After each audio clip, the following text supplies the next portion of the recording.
বিশ্বকাপের মঞ্চে আবারও ক্রিস্টিয়ানো রোনালদো শো। উজবেকিস্তানকে ৫-০ গোলের বিশাল ব্যবধানে উড়িয়ে দিয়েছে পর্তুগাল।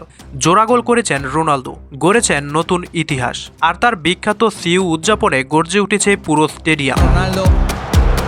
ফিফা বিশ্বকাপে নিজেদের শক্তির আরেকটি বড় প্রমাণ দিল পর্তুগাল।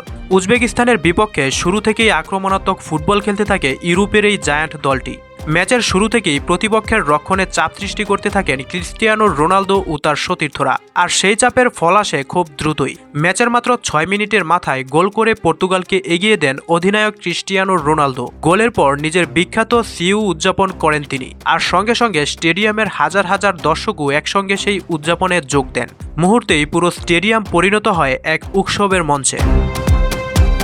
এই গোলের মাধ্যমে রোনালদো গড়েন বিশ্ব ফুটবলের আরেকটি ঐতিহাসিক রেকর্ড। বিশ্বকাপের ইতিহাসে প্রথম ফুটবলার হিসেবে ৬টি ভিন্ন বিশ্বকাপে গোল করার কীর্তি গড়েন তিনি। এমন এক অর্জন যা এর আগে কোনো ফুটবলারের ঝুলিতে ছিল না।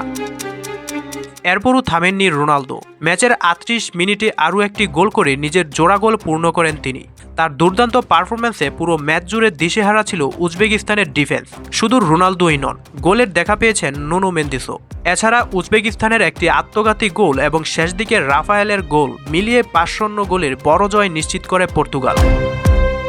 ম্যাচের আরেকটি আলোচিত মুহূর্ত ছিল গ্যালারিতে উপস্থিত সাবেক পর্তুগিজ ডিফেন্ডার পেপের প্রতিক্রিয়া। রোনালদোর গোলের পর স্টেডিয়াম জুড়ে সিইউ ধ্বনি শুনে তার বিস্মিত মুখভঙ্গি ক্যামেরায় ধরা পড়ে, যা মুহূর্তেই সামাজিক যোগাযোগ মাধ্যমে ভাইরাল হয়ে যায়। এই জয়ের ফলে পর্তুগাল শুধু ৩ পয়েন্টই পায়নি, বরং শিরোপার দাবিদার হিসেবেও নিজেদের শক্ত অবস্থান আরও একবার জানান দিয়েছে। আর ক্রিস্টিয়ানো রোনালদো বয়সকে পেছনে ফেলে তিনি যেন এখনও লিখে চলেছেন নতুন নতুন ইতিহাস।